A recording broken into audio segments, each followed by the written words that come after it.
Hi guys, welcome to our mathematics solution of mathematics. तो इस video में हम लोग देखने वाले हैं एक्सरसाइज 9.7 के जो बचे हुए क्वेश्चन हैं उनका सॉल्यूशन। ठीक है, वो तो आपको थंबनेल से पता ही चल ही गया होगा। और इसके बारे में कुछ एडिशनल क्या है इस वीडियो में हम लोग देखेंगे थोड़ा सा किसके बारे में।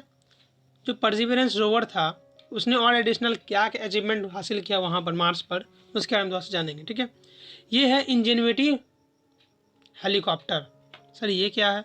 ये था उस रोवर में और मार्स पर इसको उड़ा के देखा गया कि इसका एटमॉस्फेयर इसके उड़ने लायक है या नहीं है। ठीक है, इसका चेक किया गया और इसके बारे में कुछ डिटेल दिया हुआ है यहाँ पर, जो आपको जब थंबनेल अपडेट हुआ उस थंबनेल में भी दिख रहा होगा। ठीक है, यहाँ पर ये सब पार्ट दिख रहा है।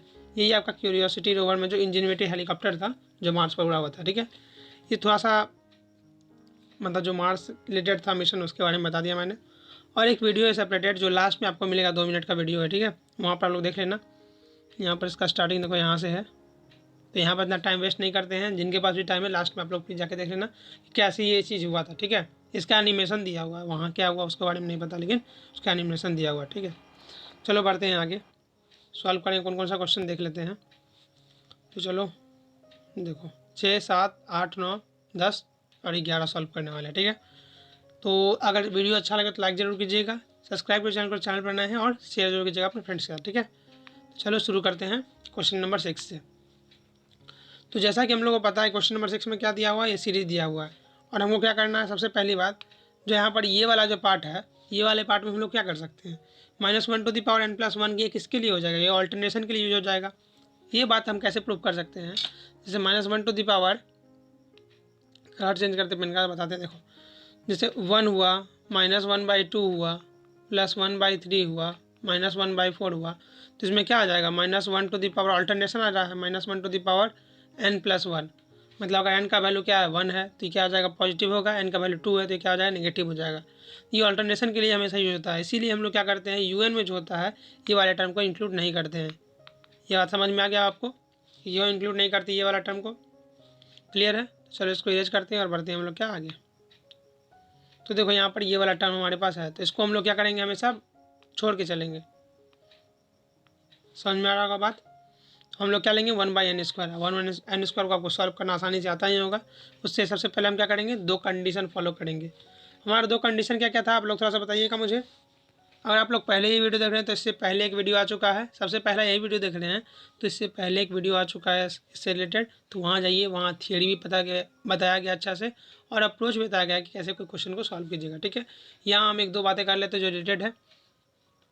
तो यहाँ पर 2 कंडीशन क्या था, जो u1 -u2 + u3 -u4 इस टाइप का जो सीरीज था, इसमें क्या था u1 should be greater than u2 greater than u3 greater than u4 ऐसा था। और हम लोगों को पिछले वीडियो में क्या देखा था, un -1 ये क्या होना चाहिए ग्रेटर देन, सॉरी एक मिनट तो ये क्या होना चाहिए, <0 होना चाहिए, जो हम लोगों ने पिछले वीडियो में अच्छे से देखा था। ठीक है, ये जरा गया था, क्या करते कलर चेंज कर लेते हैं इसका, तो क्या आ जाएगा क्या होना चाहिए, 0 होना चाहिए, ये वाला पार्ट समझे। तो ये वाला पार्ट हमको प्रूफ करना है सबसे पहला स्टेटमेंट में। ठीक, तो दूसरा स्टेटमेंट में क्या था फिर, limit n tends to infinity un = 0 होना चाहिए। अगर ये 0 के बराबर नहीं है, इफ नॉट इक्वल टू 0 है, तो ये क्या हो जाएगा, फंक्शन ऑस्किलेटरी हो जाएगा। ठीक है, क्लियर है बात। ये क्या हो जाएगा, कन्वर्जेंट हो जाएगा।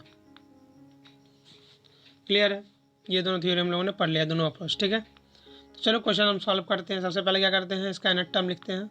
ठीक है, nth टर्म लिखने के बाद क्या करेंगे, ये वाला टर्म हम प्रूफ करेंगे। ठीक है, देखो इस टर्म का अप्रोच के लिए आप लोग क्या करना है, जो भी आपका लास्ट में वैल्यू निकलेगा उसमें से माइनस आप लोग क्या कर लेना, बाहर कर देना। ठीक है, यहाँ पर आप लोग जनरली देख सकते हो कि अगर यहाँ माइनस बाहर भी करोगे तब भी वही बात है, नहीं करोगे तब भी वही बात आपका निकलेगा। ठीक है, अगर 2 का वैल्यू, यहाँ n का वैल्यू अगर 1 क्या है, 1 से बराबर या ग्रेटर देन 1 होता है, तो ये क्या अल्टीमेटली क्या होता है, नेगेटिव हो जाता है। हम लोग माइनस बाहर इसलिए करते हैं ताकि हम लोग क्या हो लास्ट में सुविधा हो, जैसे 2n - 1 जो इसको हम लोग बाहर करके फ़ायदा क्या होता है कि माइनस बाहर है, इसका वैल्यू कितना भी अल्टरनेट करे तो आंसर क्या निकलेगा, नेगेटिव निकलेगा। ठीक है, तो उससे हम लोग क्या डायरेक्ट समझ में आता है कि वो नेगेटिव हो जाएगा। लेकिन यहाँ क्या है, यहाँ भी वही बात हो रही है डायरेक्टली। ठीक, इसलिए हम लोग क्या यहाँ पर माइनस कॉमन बाहर नहीं लिए। आप लोग चाहो तो ले भी सकते हो, आप लोग चाहो तो नहीं भी ले सकते हो, इसमें आपकी चॉइस है। क्लियर है, यहाँ तक तो आप लोग क्लियर हो गया होगा। बढ़ते हैं हम लोग आगे और इसका सॉल्यूशन देखते हैं। ठीक है, अब लिमिट बैठाते हैं, तो limit n tends to infinity क्या हो जाएगा, ये वाला पार्ट हो जाएगा, इसके बराबर हो जाएगा, ये तो पता ही है आप लोग कैसे होता है, ठीक है। ये वाला बात तो आपको पता ही कैसे होता है, ये वाला 1/∞ 0 के बराबर हो जाता है, सिंपल बात है। तो इसका क्या हो जाएगा, लिमिट क्या हो जाएगा, कन्वर्जेंट हो जाएगा। मतलब ये जो सीरीज है ये क्या हो जाएगा, ऑल्टरनेटिंग सीरीज कन्वर्जेंट कहलाएगा। जो कंडीशन फॉलो कर रहा है ये दोनों, देखो यही दोनों कंडीशन था हमारे पास, ठीक है। कंडीशन के बारे में जो हम लोगों ने बात कर रहे थे, हम लोग जो कंडीशन के बारे में बात करते ये कंडीशन और ये कंडीशन था, ये दो कंडीशन फॉलो करते तो सीरीज क्या हो जाएगा, कन्वर्जेंट हो जाएगा। क्लियर है बात। बढ़ते हैं हम लोग क्वेश्चन नंबर 7 पर और इसको सॉल्व करते हैं। अगर अभी तक इसमें समझ में आपको कुछ नहीं आ रहा है तो प्लीज़ आप लोग इनिशियल वाला वीडियो देखें, ठीक है। वहाँ पर अच्छे समझाया गया है थियरी में कैसे इसको अप्रोच करना क्वेश्चन को, और समझना कैसे है कि ये अल्टरनेटिंग सीरीज से सॉल्व होगा या नहीं होगा, ठीक है। तो प्लीज़ आप लोग वहाँ जाके देखिए, तो वहाँ आपको अच्छे से क्लियर हो जाएगा। और उसमें चैप्टर्स भी बने हुए हैं तो आप क्वेश्चन पर भी जंप करके जा सकते हो, ठीक है। तो बात क्लियर हो गई। चलो क्वेश्चन नंबर 7 मूव करते हैं। इसमें भी वही पार्ट आ रहा है, देखो अब एक बात बताओ मुझे यहाँ पर कि -1 ये वाला जो पार्ट है ये किसके लिए आता है, ये ऑल्टरनेशन के लिए आता है, मतलब -1 + 1 करने के लिए आता है। तो इसको हम लोग क्या करेंगे, nth टर्म से अलग रखेंगे। nth टर्म सबसे पहले लिखते हैं, तो nth टर्म आया n² ये वाला पार्ट, ठीक है। nth टर्म हमारा ये वाला पार्ट आया। आगे बढ़ते हैं, तो un-1 कर दिए, ये वाला पार्ट कर दिए। तो n/n² -1 और n-1 × n-1 का होल स्क्वायर +1। सॉल्व करके हम लोग को मिलता है, देखो ये वाला पार्ट आता है, ये वाला पार्ट। और हम लोग इसमें क्या करते हैं, माइनस कॉमन लेते हैं जो कि <0 है फॉर n > 1 ग्रेटर और इक्वल टू 1 लेंगे तो क्या होगा, पॉसिबल, हाँ हो जाएगा। यहाँ पर अगर आप ब्रैकेट लगा दोगे तब, यहाँ ब्रैकेट लगा देना तो हो जाएगा। =1 लोगे तो ठीक है, तो =1 लोगे तभी क्या है, पॉसिबल है, ठीक। ये वाला आप लोग खुद से थोड़ा ट्राई करना, इसलिए मैंने यहाँ पर ज़्यादा एक्सप्लेन नहीं किया। यहाँ मैंने एक्सपेंड तो कर दिया, लेकिन यहाँ पर मैंने क्या किया, ज़्यादा एक्सपेंशन नहीं किया। तो ये वाला क्या हो जाएगा आपका <1 होगा, जबकि n का वैल्यू > 1 है तब। तो बात क्लियर है, मिटाते हैं इसको। तो बढ़ते हैं हम लोग क्या आगे, इसमें क्या लगाएंगे, हम लिमिट टेस्ट लगाएंगे। तो लिमिट लगाने के बाद क्या हो जाएगा, ये हमको ये वैल्यू जनरेट करके देगा। अब बोलो ये वाला वैल्यू आपको समझ में आ रहा है कि नहीं, ये वाला पार्ट आपको समझ में आ रहा है कि नहीं आ रहा। ये वाला पार्ट हम लोगों ने बहुत बार किया है, जब हम लोग क्या 9.3 9.4 के क्वेश्चन जब कर रहे थे, तो उस टाइप में ये सब क्वेश्चन आसानी से आया हुआ था और ये हम लोग अच्छे से कर रहे थे, ठीक है। ये वाला पार्ट आपको मुझे लगता है समझ में आ गया होगा। अगर नहीं आया तो प्लीज़ कमेंट कीजिएगा, तो आगे आने वाले वीडियोज़ में इसको अच्छे से क्लियर कर दिया जाए। क्लियर है। यहाँ देखो सिंपली क्या हुआ, ये n को जो है इसके नीचे ले आया गया, तो वही हो गया, यहाँ पर n हो गया, यहाँ क्या होगा 1/n हो गया। क्लियर है, 1/∞ + 0 तो 0 हो गया आंसर। बातें क्लियर हो गई। बढ़ते हैं हम लोग आगे।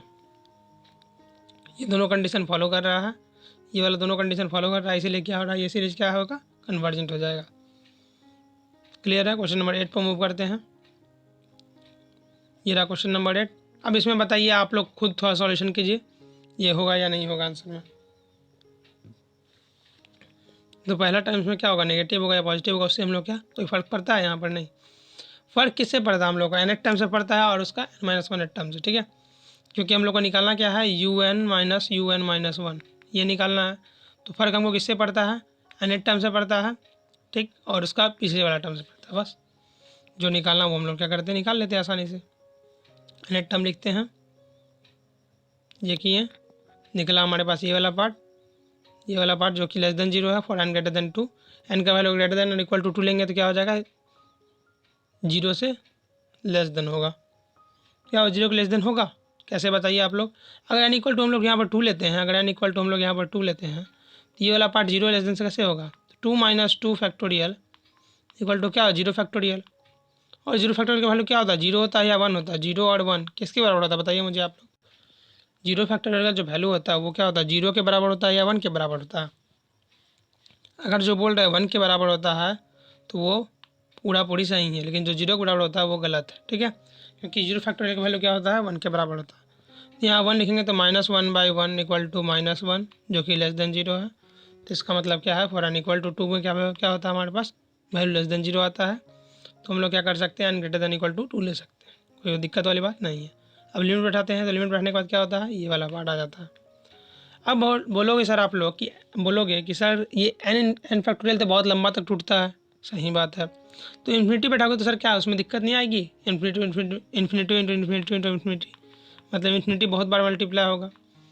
देखो हमारे पास जो इंडिटरमिनेट फॉर्म है वो किसके किसके फॉर्म में है, इन्फिनिटी माइनस इन्फिनिटी है ना, इन्फिनिटी माइनस इन्फिनिटी के फॉर्म में है। इन्फिनिटी इंटू इन्फिनिटी के फॉर्म में है क्या मेरे पास इंडिटरमिनेट फॉर्म, नहीं है, तो मतलब इन्फिनिटी इन्फिनिटी क्या होता है, इन्फिनिटी के बराबर होता है। क्लियर है? इसलिए 1/इन्फिनिटी क्या हो जाएगा, 1/इन्फिनिटी फैक्टोरियल क्या हो जाएगा, 1/इन्फिनिटी इक्वल टू 0। क्लियर है? बढ़ते हैं हम लोग क्या आगे, समझ में आ गया? तो इस सीरीज़ क्या होता है, कन्वर्जेंट हो जाएगा। ऑल्टरनेटिंग सीरीज़ क्या होता है, कन्वर्जेंट रहेगा, दोनों कंडीशन फॉलो कर रहा है। इसीलिए क्वेश्चन नंबर 9 पर मूव करते हैं। ये रहा क्वेश्चन। अब ये वाला क्वेश्चन थोड़ा सा ट्विस्टिंग है कि आप लोग सोचोगे कि सर कॉस एन पाई है, अब इसमें सॉल्व कैसे करेंगे।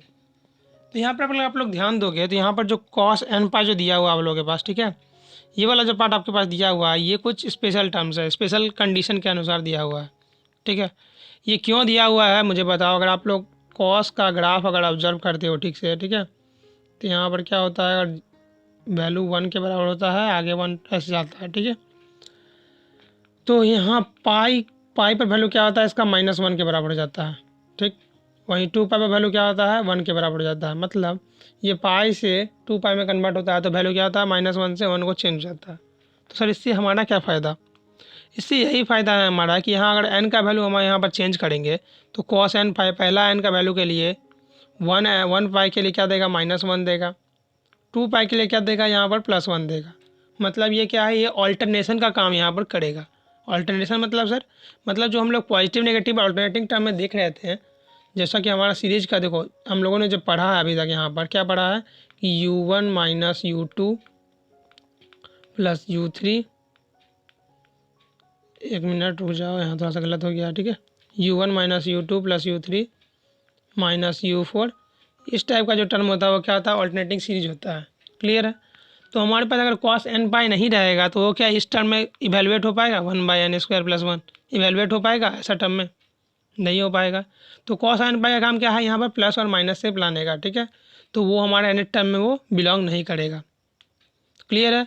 ये कॉस एन पाई का झमेला यहाँ पर हम लोग खत्म कर देना है, एन टर्म से वो बिलोंग नहीं करेगा। तो 1/n² + 1 हो जाएगा। un - 1 करेंगे तो ये वाला पार्ट यहाँ पर निकल जाएगा हमारे पास वैल्यू, ये वाला वैल्यू निकल जाएगा। और कोई भी n का वैल्यू के लिए जो ग्रेटर देन 1 है तो उसके लिए क्या हो जाएगा हमारे पास, या ग्रेटर देन इक्वल टू 1 है वो क्या हो जाएगा, <0 होगा।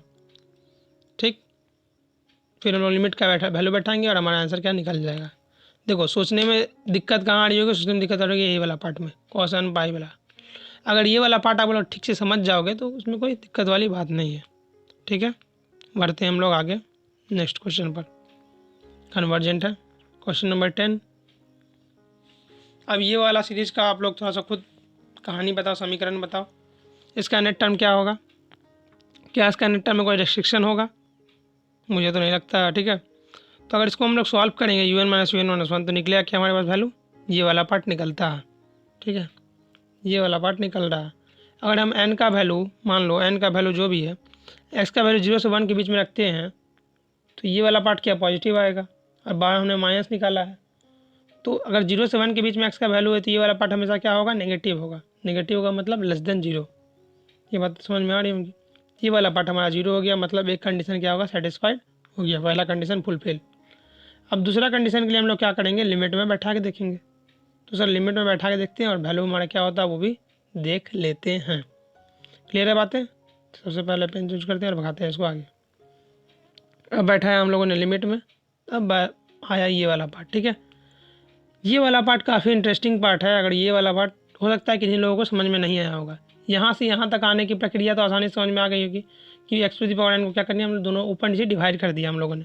तो बचा क्या, 1 + 1/1 + 1/x⁴n। ये वाला पार्ट भी हो सकता है समझ में आ गया होगा, कोई दिक्कत वाली बात नहीं है। और ये वाला पार्ट किसी के दिमाग से हो सकता है गायब हो गया होगा। वो क्यों भला, मैं अभी बताता हूँ। ठीक है, वो क्यों गायब हुआ होगा उसका बहुत बड़ा रीज़न है। वो कौन सा रीज़न है, यहाँ पर जो 1/x⁴ है, 1/x⁴, ठीक है, अगर हम लोग इसको ब्लैक स्क्रीन में समझें, 1/x⁴ है। अगर यहाँ इन्फिनिटी का वैल्यू, एक्स का वैल्यू हमारे पास क्या हो जाएगा, एक्स का वैल्यू हमारे पास क्या हो जाएगा, एक्स का वैल्यू हमारे पास अगर क्या हो जाएगा, ग्रेटर देन 1 है, एक्स ग्रेटर देन 1 है, मान लो यहाँ पर 2 है, 2⁴ क्या हो जाएगा, इन्फिनिटी के बराबर हो जाएगा। 1/∞ क्या हो जाएगा, यहाँ 0 के बराबर हो जाएगा। ये बात से तो आप डिसअप्रूव नहीं करते होगे, लेकिन यहाँ हमारे पास सीरीज में जो है ये वाला पार्ट या इन्फिनिटी कैसे लिख दिए सर आप। ठीक है, सबसे पहले ये वाले पार्ट को हम लोग क्या करते हैं, यहाँ पर राइट डाउन करते हैं, लिखते हैं सबसे पहले। सॉरी, थोड़ा सा वेट करना आप लोग। ठीक है, 1/x⁻∞ है इक्वल टू 1/∞ तक कैसे आया, ये वाला पार्ट। ठीक है, यहाँ पर जो हमारे पास गिवन है, यहाँ पर जो x का वैल्यू जो है वो क्या है, 0 से 1 के बीच में है। मतलब ना ही वो 0 को टच कर रहा है, ना ही वो 1 को टच कर रहा है। ठीक है, 0 से 1 के बीच में है। अगर आप लोगों ने पढ़ा होगा कि जो भी वैल्यू 0 से 0.1 है, मान लो 0.1 है, 0.2 है, अगर उसको हम लोग क्या करेंगे, बार बार उसके पावर में राइज करते जाएंगे तो वो क्या होगा, वैल्यू डिक्रीज होते होते टेंस टू 0 के बराबर हो जाता है। ये बात से आप डिसअप्रूव नहीं करते होगे कि ये वैल्यू क्या हो जाएगा, टेंस टू 0 के बराबर। मतलब अल्टीमेटली तो 0 नहीं होता है, लेकिन टेंस टू 0 लगभग 0 के बराबर हो जाता है। ये बातें आपको बहुत ही ज़्यादा क्लियर होंगी, क्योंकि आप लोगों ने अच्छे से 11th-12th में अच्छे से पढ़ा होगा कि लिमिट जब n टेंस टू इन्फिनिटी होता है या n टेंस टू 0 होता है, वो 0 के बराबर नहीं होता है, बल्कि 0 को लगभग होता है। ठीक है, तो ये भी क्या होगा, 0 के लगभग बराबर होगा। ठीक है, तो ये भी 0 के लगभग होगा तो क्या होगा, इसको टर्म को हम लोग क्या लिख सकते हैं, 1 + 1/0। इसको हम फिर अगले टर्म में क्या लिख सकते हैं, 1 + 1 + 1/∞, 1/1 + ∞। फिर इसके अगले टर्म क्या लिखते हैं, 1/∞, जो कि 0 के बराबर है। अब बताओ, ये टर्म और ये टर्म सेम हो गया, कहाँ से आया ये टर्म, समझ में आ गया होगा। ठीक है, तो अगर इसमें कोई डाउट नहीं है तो ये क्वेश्चन आपको आसानी से समझ में आ गया होगा। इसमें कोई डाउट रहे तो प्लीज़ आप लोग क्या कीजिएगा, कमेंट करके ज़रूर बताइएगा। समझ में आ गई होगी बात, तो सीरीज क्या हो जाएगा, यहाँ पर कन्वर्जेंट हो जाएगा, दोनों टर्म फॉलो कर रहा है। आती है लास्ट क्वेश्चन की बारी, तो हम लोग करेंगे क्या, देखो सबसे पहले इसका नेट टर्म की बारी आती है, तो नेट टर्म हम लोग समझेंगे कि होता क्या। देखो इसका नेट टर्म निकालने के लिए सिंपल बात है कि 1/2 हमेशा सब में कॉमन है। ठीक है, 1/2 हमेशा सब में कॉमन है, तो नेट टर्म में क्या हो जाएगा, मान लेते हैं 1/2 - 1/log n। तो क्या इसमें n का कोई फ़र्क पड़ेगा, 1/2 में n का कोई फ़र्क पड़ेगा, नहीं पड़ेगा। तो 1/2 को हम लोग क्या कर सकते हैं, साइड रख सकते हैं, नहीं, क्योंकि वो एक टर्म बचा हुआ है। ऑल्टरनेशन में हमारे पास क्या हो जाएगा, ऑल्टरनेशन में क्या प्लस माइनस को हम लोग को छोड़ के चलना है उसको, इसी ऑल्टरनेशन का हम लोग को इसको स्पेसिफिक वैल्यू नहीं लेते हैं। तो हम लोग nth टर्म क्या हो जाएगा, 1/2 - 1/log n, ये हो जाएगा हमारा nth टर्म। तो बोले इसमें किसी को डाउट हो, कोई नहीं है। अब un - -1 करते हैं तो क्या निकलता है, ये वाला पार्ट अल्टीमेटली निकलता है, ये वाला पार्ट। ठीक है, अल्टीमेटली क्या निकलता है, ये वाला पार्ट। तो इसमें किसी को डाउट है, यहाँ पर हमने लॉग का फॉर्मूला लगाया है, तो इसमें किसी को डाउट नहीं होना चाहिए मुझे लगता है, और ये आप लोग आसानी से खुद भी सॉल्व कर सकते हो। ठीक, अगर n > 0 है तो n का कोई वैल्यू के लिए क्या होगा, ये वैल्यू। ठीक है, n > 0 है तो n का कोई वैल्यू के लिए क्या हो जाएगा, बताइए ये क्या हो जाएगा, ये वाला जो पार्ट है नेगेटिव होगा। तो ये वाला पार्ट आपको क्या, फर्स्ट कंडीशन प्रूव हो गया, फर्स्ट कंडीशन प्रूव्ड। अब आती है सेकंड कंडीशन की बारी, उसमें हम लोग क्या करते हैं, लिमिट बैठाते हैं। देखो यहीं पर पहले बता गया कन्वर्जेंट होगा, लेकिन ये कन्वर्जेंट होगा क्या, वहाँ जो आंसर लिखा हुआ था क्या वो आपको सही लग रहा है, मुझे तो नहीं लग रहा। वो क्यों भला, देखो रीज़न है उसका यही कि अगर हम लोग n टेंस टू इन्फिनिटी बैठाते हैं तो log n वो क्या हो जाएगा, log n log इन्फिनिटी के बराबर हो जाएगा, जो कि इन्फिनिटी के बराबर होता है। ये बात सही है, लेकिन ये 1/2 पर तो n का कोई रेस्ट्रिक्शन नहीं है। 1/2 क्या है, एक इंडिपेंडेंट वेरिएबल। तो आंसर क्या हो जाएगा, 1/2 - 0, जो कि 1/2 होगा और नॉट इक्वल टू 0 है। हमने थोड़ा देर पहले थियरी में पढ़ा था, मतलब इनिशियली थियरी में पढ़ा था, क्या पढ़ा था कि अगर आपका क्या होगा, n नॉट इक्वल टू 0 होता है, लिमिट लगाइएगा, limit n tends to infinity not equal to 0 के बराबर होता है, तो क्या होता है, फंक्शन ऑस्किलेटरी होता है। होता है या नहीं होता, मुझे आप लोग बताइए, होता है ना, सही बात है, ये ऑस्किलेटरी होगा, तो इसमें कोई डाउट नहीं होना चाहिए। तो ऑस्किलेटरी हो गया, ये हो गया हमारा क्वेश्चन का ख़त्म। ठीक है, तो कमेंट करके थोड़ा बताइए कि ये मार्स मिशन के बारे में थोड़ा सा बताया गया कैसा लगा। ठीक है, बाकी तो और सब आप लोग बताए रहे कि 9.8 चाहिए, 9.9 चाहिए, तो वो मैं जल्दी आने की कोशिश करूँगा। मैं भी थोड़ा व्यस्त हूँ, मेरे भी कुछ एग्ज़ाम्स है इसीलिए। तो तब तक आप लोग पढ़ते रहिए, आगे बढ़ते रहिए, और जल्दी जल्दी वीडियो लाने की कोशिश करूँगा। Thank you so much.